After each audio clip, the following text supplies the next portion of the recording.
안녕하세요. 유튜브 사연 채널 구독자 여러분. 저는 30대 초반에 결혼한 지 이제 막 7개월 차를 향해 가고 있는 새댁이자 새 며느리입니다.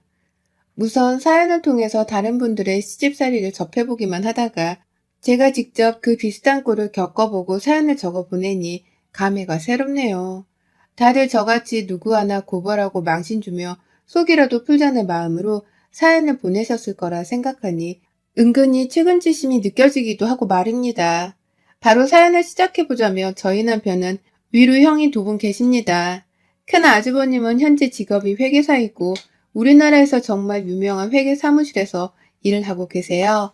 연봉은 말도 못하게 높고 평소 씀씀이도 높은 연봉만큼이나 정말 부자라고 생각이 될 만큼 잘 쓰고 사시는 분이셨습니다.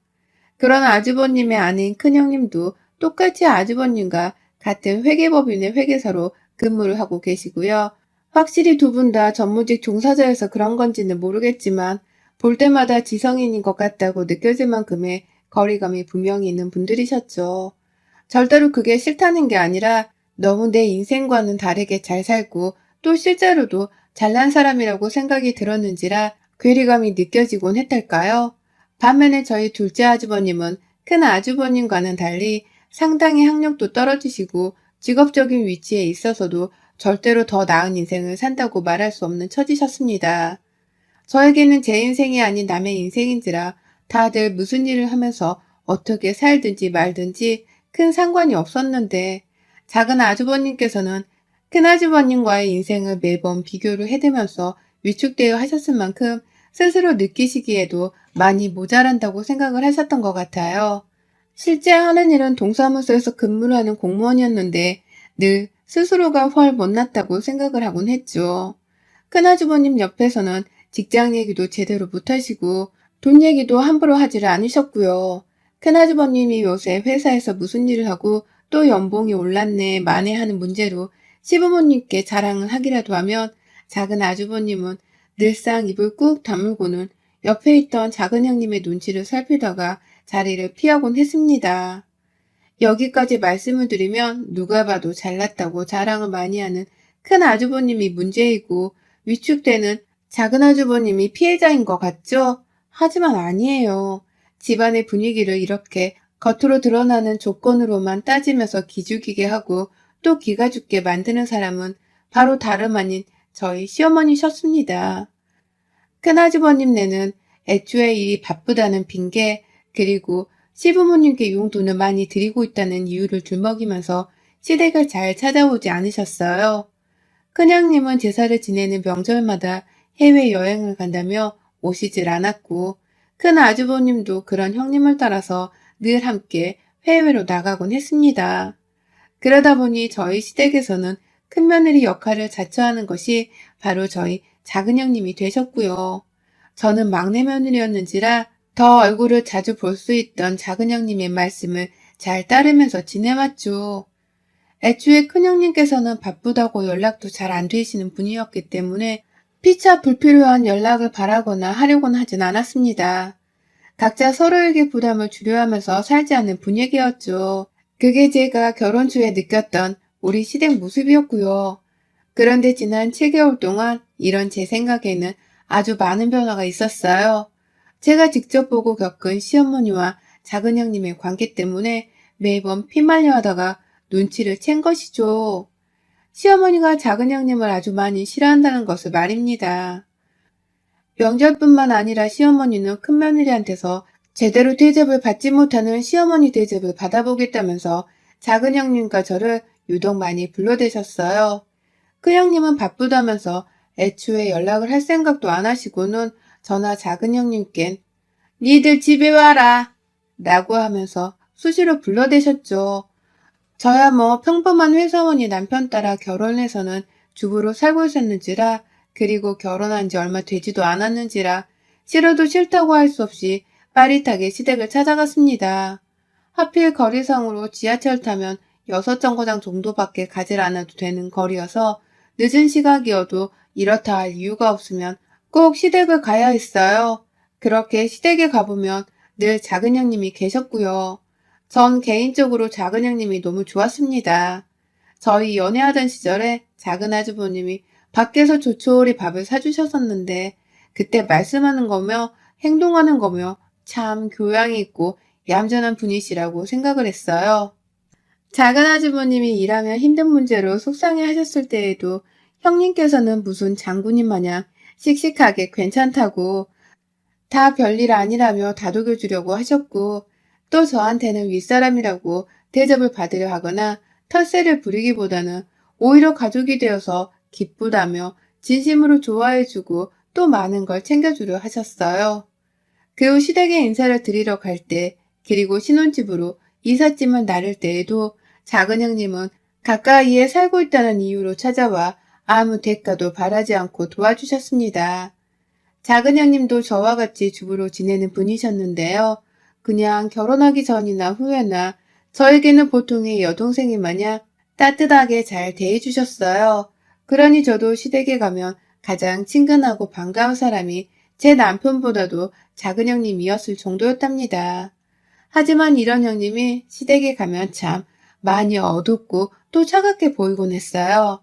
바로 옆에서 한마디 한마디 신경을 거슬리게 하며 누가 들어도 기분 나쁠 만한 소리를 해대는 시어머니 때문이었습니다. 애초에 시아버지는 집안일에 관심도 없고 며느리들이 많으니 알아서 책임지고 챙기라며 시어머니께 모든 걸 맡기는 편이셨어요.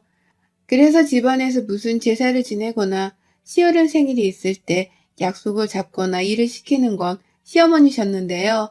어머님은 참 그놈의 큰며느리 칭찬을 입에 달고 살면서 작은 형님과 꼭 비교를 하시더라고요. 이를테면 큰형님이 일 때문에 시아버지 생신날에 시댁에 오지 않으셨는데 그때 돈 50만 원을 보내셨나 보더라고요. 그러면 어머님은 작은 형님을 보면서 아유 얘는 자주 안 찾아봐도 얼마나 이쁘니. 돈을 이렇게 턱 줄 줄 알고 말이야. 며느리가 살가봤자 소용이 없어. 돈도 안 주는데 살갑게 대해봤자 뭐해. 라면서 말씀하셨어요. 며느리 짓을 안 해도 되니 차라리 돈이나 주라는 식이었습니다. 제 3자인 저도 황당했지만 작은 형님은 오죽 황당하고 섭섭하셨겠어요. 생신상 차린다고 미리 불려와서 저보다도 먼저 시댁에서 미역국을 끓이고 생신 케이크까지 준비한 게 다 작은 형님이었어요. 그러다 제가 눈치 없는 척을 하면서 어머님, 그래도 작은 형님이 이거 상까지 다 차려내시고 이거 케이크도 형님이 잘 아는 곳에서 주문 제작까지 해서 준비해 온 거예요. 이런 정성이 또 어딨어요. 라고 말씀을 드렸더니 어머님은 저까지 싸잡아서는 말씀하셨죠. 집에서 놀고 먹으면서 내 아들 월급이나 축내는 것들이 돈 쓴 게 자랑이란다. 입 다물고 가만히나 있어 넌. 라고 말이죠. 우리 엄마 아빠도 내 입을 한번 틀어막은 적이 없는데 시어머니는 남의 집 귀한 자식들한테 쓴소리를 참으로 잘하셨답니다. 작은 형님 편을 들던 저도 이렇게 무시를 당했는데 제가 시집을 오기 전까지 혼자 며느리 역할을 다 하고 있던 작은 형님은 오죽 많은 무시를 당하고 살았겠나 싶더군요. 저는 친정에서 집이라도 해왔는지라 그래도 돈 문제로 대놓고 저를 저격하며 구박하는 일은 많이 없었어요. 그런데 저희 작은 형님께는 정말 너무하다 싶을 정도의 막말을 참 쉽게 해대셨어요. 둘째는 큰애처럼 능력이 있기라니, 막내처럼 집을 해왔기라니, 아무것도 가진 것도 없고 할 줄 아는 것도 없는 애를 뭐가 좋다고 결혼해서는, 아휴, 내 평생 둘째 아들이 이렇게 짐처럼 느껴져 본 적이 없다. 지 큰형보다 능력도 안 되고 돈도 없고 마누라도 저 모양이고 내가 정말 속이 터져서 라고 하면서 온 가족들 앞에서 작은 형님을 무안을 주기도 하셨고요. 저 결혼하고서 큰형님이 딱 한 번 시댁에 온 적이 바로 지난 추석이었거든요. 코로나 때문에 해외여행을 못 간다면서 시댁 명절에 정말 오랜만에 들린 거라고 하셨어요. 그런데 그날도 어머님께서는 큰형님한테만 그리고 큰형님만 예쁘다 예쁘다 하면서 옆에 있던 작은 형님을 또 걸고 넘어졌어요. 에휴, 큰애 너는 얼굴에서 정말 윤기가 나는구나. 회계사 사모님인 회계사이신데 얼굴까지 이리 예쁘니 내가 어디 꼭 데리고 나가고 싶으니까 집에 좀 자주 와주면 안 되겠니? 난 둘째 애를 집으로 불려낼 때마다 속에서 천불이 나. 왜 너 같은 잘난 며느리를 두고서 이런 보잘것없는 애를 불러야 하나 싶어서 말이야. 라고 말씀을 하시더라고요. 사람한테 보잘것이 없다면서 비교를 해대다니 이런 끔찍한 발언이 또 어디 있을까 싶어 심장이 덜컹했습니다. 그 순간 작은 형님의 눈빛도 살짝 흔들렸고요. 그런데 다행히 저희 멋있는 큰형님께서 바로 시어머니를 맞받아 치시더라고요. 어머, 어머님, 그래도 어머님 제사까지 다 차릴 사람은 큰동서인데 그렇게 말씀하시다가 나중에 제사밥도 못 드세요. 라고 말입니다. 어찌나 순간 속이 후련하든지요. 큰형님도 작은형님 기분 풀리라면서 살짝 웃어 보이시고 저는 저대로 결국 웃음이 폭발해서는 풋 하고 실수를 하고야 말았고요. 그러고 나서야 작은형님도 속으로 개운하다 싶었는지 저를 따라 웃으시더라고요. 시어머니는 넌 벌써 내 제사상 걱정을 하니?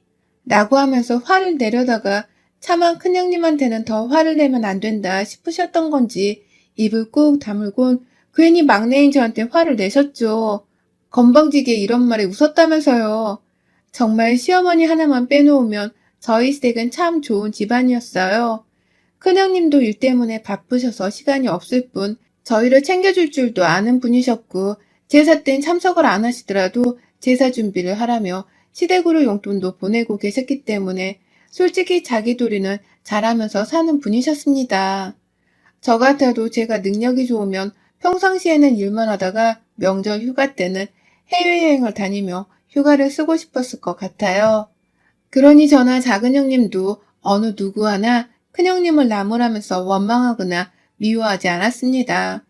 그건 큰형님께서도 더욱 잘 알고 계셨고요. 그런데 시어머니가 꼭 중간에서 큰아주버님과 작은아주버님을 비교하는 것에도 모자라 큰형님과 작은형님의 성격과 직업을 다 비교해가며 갖다 붙이는 바람에 누구 하나는 꼭 빈정이 상할 일이 생길 수밖에 없었죠. 대부분 시댁에 꼬박꼬박 참석하고 시중을 들며 시집살이를 해봤던 작은 아주버님과 형님이 가장 많은 피해를 받았고요. 작은 아주버님은 늘 기가 죽어 있었고 그런 남편을 바라보는 작은 형님의 눈은 늘 걱정어리 보였어요. 남편이 시댁에서 그런 취급을 받으면 저 같아도 시댁에 오는 게 싫고 시집살이를 당하는 것이 너무 싫겠더라고요. 형님도 충분히 그래 보였고 또 많이 지쳐 보였는데 늘상 책임감이 있으신 분이고 또 쓴소리를 심하게 못하는 분이어서 그런지 늘 군말 않고 시댁을 찾아오셨습니다. 제가 결혼하기 전의 상황은 제가 다 알지 못했지만 남편이 제게 늘상 작은 형님을 칭찬하고 안쓰러워하며 말을 해줬기 때문에 저도 잘 알고 있었어요. 나만큼이라도 막내가 되어서 작은 형님께 도움이 되는 존재가 되어야겠다는 생각을 했죠. 그런데 그 후 찾아온 시댁 제삿날 일이 터졌습니다. 어머님이 가장 먼저 작은 형님을 부르시고서는 또 이상한 걸로 트집을 잡고 비교를 하신 건지 제가 약속 시간에 맞춰서 시댁에 갔을 땐 이미 두 분의 사이가 굉장히 냉랭해 보였어요. 형님은 역시나 너무나 지쳐 보였고 시어머니는 저를 보자마자 또 작은 형님이랑 비교를 시켜봐야겠다 싶었는지 아주 유별이 반갑도록 인사를 하며 저를 환영하시더라고요. 마치 자신이 막내 며느리를 둘째 며느리보다 훨 편애한다는 것을 보여주겠다는 듯 말입니다. 그러고서 어머님이 저한테 그러는 거예요. 나 진짜 쟤랑 둘이서 있다가 숨 막혀 죽는 줄 알았다. 얘가 잘난 것도 없어. 그렇다고 어디 윗사람한테 싱글벙글 웃으며 아부를 부릴 줄도 몰라. 저거 진짜 내가 시어머니 안 해줬으면 밖에서 누구한테 며느리 대접을 받고 살았을까. 라고 말입니다. 또다시 형님을 향해 쓴소리를 이유 없이 뱉어내는데 이번엔 제가 다 화가 나더라고요. 애써 기분 좋게 시댁에 도착을 했더니만 어머님이란 사람은 며느리들을 비교는 하려고 하고 말입니다. 형님 눈치를 살폈다가 제 눈에 막 울려고 하는 듯 보이는 형님의 표정이 포착이 된 순간 전 정말 정의의 사도가 된 마냥 시어머니께 바로 한 말씀을 올렸어요. 진짜 못 들어주겠네요. 라고 말이죠. 시어머니는 어리 빠진 듯 저한테 뭐라 그랬냐고 눈을 껌뻑껌뻑 하셨고요. 방 안에 계시던 시아버지까지 나오셔서는 왜 며느리들이 소란이냐며 급기야 뭣도 모른 채 한 소리를 딱 해대는데 저는 아랑곳하지 않는 채 어머니께 재차 말씀드렸어요. 어른이면 어른답게 행동하고 말을 뱉으세요. 그 나이 먹도록 말 안 나 쓸모있게 하시지도 못하고 그게 뭡니까? 저희 부모님이 이런 시댁인 줄 알았으면 절대로 저 집해주고 시집 안 보내셨어요. 어디 할 짓이 없어서 남의 집 딸들을 어머님이 감히 비교하시는 거예요? 뭐 비교할 게 있다고 자꾸 둘이든 셋이든 모아놓기만 하면 비교를 해대시냐고요. 라고 말이죠. 어느새 저는 감정이 너무 격해져서 시어머니께 언성 비슷한 수준으로 목소리를 내지르고 있었고 작은 형님은 이러다 싸움을 크게 날까 싶었는지 저를 뒤에서 감싸 안으며 말리시더라고요. 나 괜찮아, 동서. 나 괜찮아, 무시해. 그래야 속 편해. 라고 말이죠. 그 말을 들으니 더 울컥하더라고요. 그간 형님은 분명 힘드셨을 텐데 그 말을 다 그냥 무시하면서 어떻게든 괜찮아지려고 노력을 하고 있었단 생각을 하니 말입니다.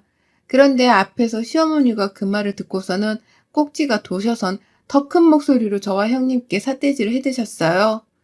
무시해? 무시해? 야, 너 지금 뭐라고 했어? 네가 내 말을 무시한다고? 속이 편해? 내가 확 그 속을 뒤집어줘야 정신 차리지?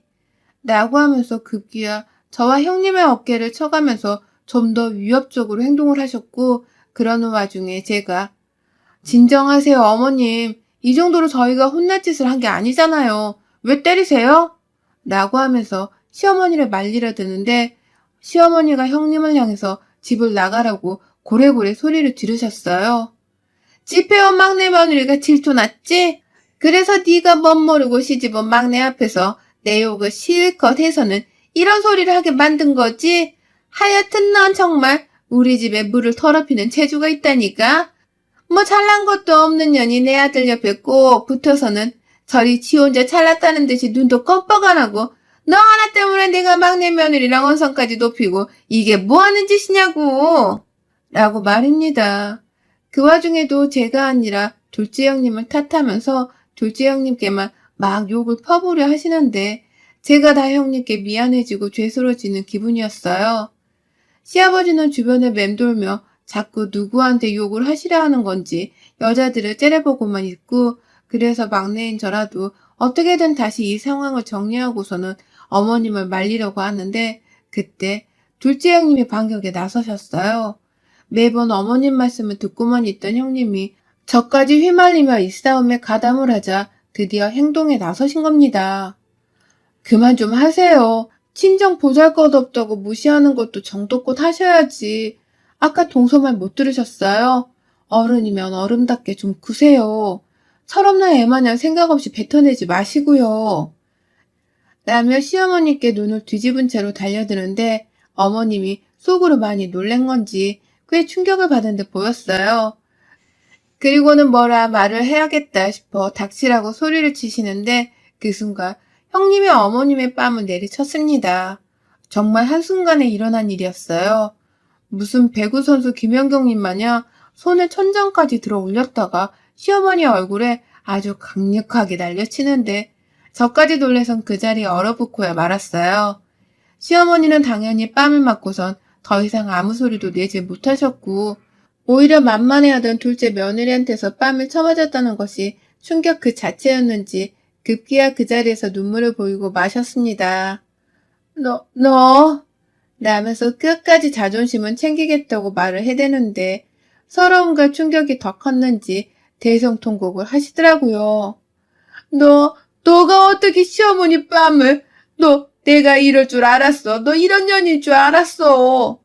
라고 하면서 서럽고 아프다고 뺨을 부여잡고서는 엉엉 우는데요. 형님이 한 대 더 맞아야 정신을 차리겠냐고 손을 한 번 더 드니까 아니야, 나 이제 안 해. 그러니까 때리지 마. 라고 하면서 벌벌 떨면서 형님의 다리를 붙잡고선 무릎을 꿇으시더라고요. 아까 그 소리치던 태세는 어디로 내빼고선 이제는 형님께 또 얻어맞을까 싶어서 벌벌 떨며 무릎을 꿇은 채로 형님을 올려다보는 그 모습이 얼마나 치졸하고 간사해 보였는지 모릅니다. 저런 여자 속에서 나온 아들이 내 남편이라고 생각을 하니 구역질이 나올 정도였어요. 그날 결국 형님은 시어머니의 사과를 받지도 않고서 제 안부를 묻고 제가 괜찮은지에 대해서 걱정을 하다가 저를 친히 데리고 시댁을 나섰어요. 천만 다행이게도 제사 음식 준비를 하느라 오후 일찍부터 시댁에 간 거라 작은 아주버님과 저희 남편은 없었거든요. 그런데 며느리들이 집안을 한바탕 해주고 나서는 결국 제사도 없던 것이 되어버렸답니다. 형님은 집 가는 내내 몇 년 묵은 채증이 풀린다는 듯이 아휴 개운하다. 동서가 먼저 화내준 덕분에 나도 그냥 한바탕 질러버렸네. 아휴 후련해. 라면서 짤막한 웃음을 지어 보였어요. 전 다 느껴지더라고요. 형님이 진짜로 시어머니의 뺨을 갈기고 난 후 무지 개운해하고 계시다는 걸 말입니다. 시어머니는 도대체 왜 그렇게 입을 나불나불 거려서는 가만히 있어도 며느리 밥을 얻어먹고 사실 텐데 그리 초를 쳐서 며느리한테 뺨까지 얻어맞았는지 그 속에서 얼마나 천불이 나고 있을지 안 봐도 뻔하네요. 남은 거라곤 바빠서 얼굴도 보기 힘든 우리 큰형님 뿐인데 우리 큰형님은 절대로 시어머니를 작은 형님처럼 사소한 것까지 깍듯하게 모시지 못할 거라는 걸 잘 알아서 그런지 시어머님이 벌써부터 불쌍하고 안타까워지네요. 둘째 형님의 말씀을 들어보니 아니나 다를까 정과는 달리 꼬리를 내리고서는 그날 미안했다며 대신 사과 문자를 해오셨다고 해요. 그러니 제사 못 지낸 걸 다시 지내자는 말까지 덧붙였어요. 그 문자에 형님은 전화도 아니고 문자로 띡 사과를 하면 다예요. 제사는 알아서 지내세요. 못난 둘째 며느리는 이제 없다 생각하시고 라며 답을 하셨다고 해요. 그리고 전 우리 형님이 시어머니보다는 100배, 1000배 더 좋기 때문에 형님 말씀만 들으면서 옆에 꼭 붙어 있으려 합니다. 형님이 시댁에 간다고 하면 가겠지만 형님이 안 가신다고 하면 저도 따라 안 갈 거예요. 그렇게 해서라도 시어머니가 며느리들이 소중하다는 걸 아신다면 다행이겠고요. 여러분들의 생각은 댓글로 남겨주세요. 오늘도 시청해 주셔서 정말 감사합니다.